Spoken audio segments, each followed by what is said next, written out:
Welcome back to Briggs on Books, our international talk show where we talk to authors, publishers, editors, people who create the covers of books. Anything you want to know about books, getting a book out, we talk about it on the show. And I know a lot of our viewers are so close to getting across the finish line. Well, I'm going to bring on a guest now who's got across the finish line multiple times, Cecelia Tichi. Am I close, Cecelia, on the last name?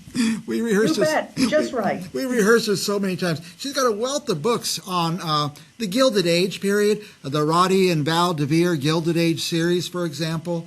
I'm just going to ask you this question right up front. Can I start with any book, or do I need to go in order? That's a great question. Any book, any book. Now, the first one is titled A Gilded Death. And that's the book set in Newport, the summer of 1898, when Valentine Mackle DeVere, the 3 years bride of Rodney Wyndham DeVere, when they are trying to keep a good friend from being next in line for murder by poisoning. Who did it? So that sets them up as a couple who sleuth. She, having grown up in the Colorado mining camps as her papa mined for silver, she has that Western angle of vision. He, Roddy, as a gentleman of the East Coast, fifth generation Knickerbocker gentleman, he has his savvy from all that genteel surrounding context he's grown in. The two of them together become sleuths. They didn't intend to. They're trying to save a friend from a fatal dose of what might be arsenic, what might be strychnine, and who is doing it. But after that first book, A Gilded Death, the books run through the year. There's one from the fall, Murder in Central Park. And in the winter, at the Metropolitan Opera, someone's murdered in a private box.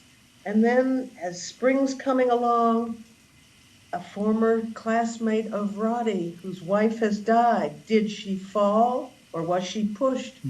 And in Chicago, they go to see what they can find. And then there's another one up in the Hudson Valley, something called the Between Season, about 3 weeks in which a lot of the society men and women go abroad, sometimes to fish for salmon, to be fitted for new gowns for the fall, or to country houses. Val and Roddy go to a country house and someone has been drowned. Then, in this most late, number 6, Death in a Gilded Frame, they're back in Newport for the summer of 1899, and Val, coming upon someone stabbed to death in an art gallery, picks up the weapon and is seen with the murder weapon in her hand. And of course, she's assumed to have done it. But any of these books, in answer to your question, can be picked up individually.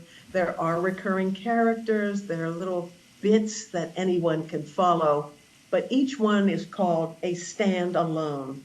So a reader need not follow one to the next and next, right? Yeah, well, let me ask you this, and we talked before we came on the air, I'm interested in learning more about the Gilded Age. What am I going to find out about the Gilded Age in these books? One thing that any reader will find is that society operates in a code of conduct based on etiquette books by the dozens. And so they burst upon the scene.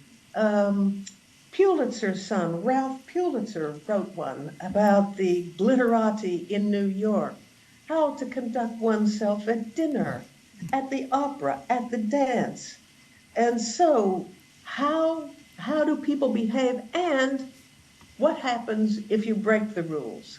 For example, my Val on the bridle path, not in a lady's side saddle, that vile, vicious, dangerous contraption, but one that a lady, and that's not a woman, that's a capital L lady, must, must seat herself in. The trick would be, once she is assisted onto the saddle, her left thigh braces a certain horn over the saddle. Mm-hmm. Her right knee hooks up over the side. She is going left, and she must sit that saddle straight as an arrow, wearing a top hat, a scarf, of course, velvets and fine worsted clothing. Now, my Val, growing up in the West, she has a quarter horse named Yeah. Comet. She wears culotte skirts because she is straddling a United States Army cavalry saddle called the McClellan saddle, named after General McClellan. The point I'm making is that just as anyone reading in the Val and Roddy DeVere Gilded Age series learns what's proper, there's also a lesson in what can be strategically improper for particular reasons. On horseback, it's not to fall off and pitch head first, and horse riding accidents were common and terrible. I'm going to give you one example. John Mackay, who was the Silver Baron, at one point he partnered with J.P. Morgan to lay a transatlantic cable that might compete with Western Union. His son John, being groomed, that word has kind of got contaminated, but being groomed to follow his father into the business, ultra wealthy, he fell. A rambunctious horse. He had been warned, don't ride that horse. He mounted that horse. The horse threw him. He was dragged. His boot caught in the stirrup, and he did not survive that accident. That's just one. And I'm not going to say that a reader will be inundated with equestrian accidents, but they happened. Carriages crashed, carriages right on Fifth Avenue or on the other avenues in New York City smashed into each other, and there were traffic jams in front of the restaurants, too many carriages. So, like I'm saying, in these novels, I am committed to accuracy. Not to exaggeration. Any action has to be based in plausible research fact. After all, I taught as a full professor, a named professor, at Vanderbilt University for many years, in the classroom, in the library. I owe it to the readers and to my colleagues in academic life not to veer away into fanciful lies about the period. I have upstairs, now I'm sitting at a desk, upstairs I have about 2,000 books. You have to remember, they're wood products and they're heavy. But at any point when I need verification, I just pluck out what I need. You find it. Now, couple things, and that answers my question very well. I'm really going to get the flavor of the Gilded Age. People, places, how you conduct yourself, things like that. Someone who lives in New York today, are they going to recognize some of the spots that are described in the book? They would recognize very much J.P. Morgan's house and library, open to the public, a must-see. They would recognize as well, in a somewhat sanitized version on the Lower East Side, the Tenement Museum. And my readers in the book Murder, Murder, Murder in Central Park, Gilded Central Park, they will visit the Lower East Side, a tenement apartment where a sweatshop operation is going on, a family doing needlework, trimming fur and buttons on manufactured clothing that will be picked up, and they'll be paid, picked up by a sweatshop. It has nothing to do with sweaters, but with the kind of work, piecework.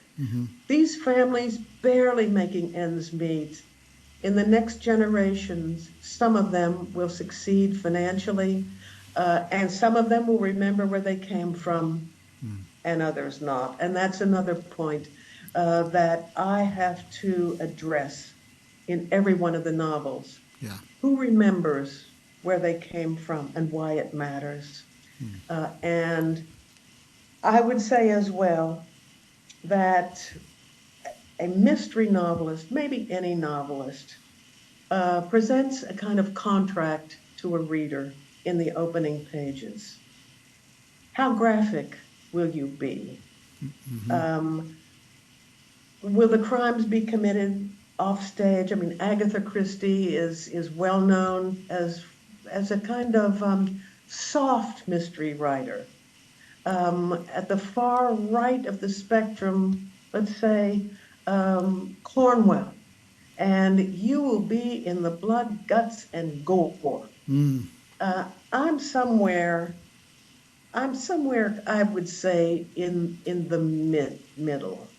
I'm not shielding my reader. At the same time, any reader who's having a snack and a cup of something or a drink while reading the book might not want to need to put the book down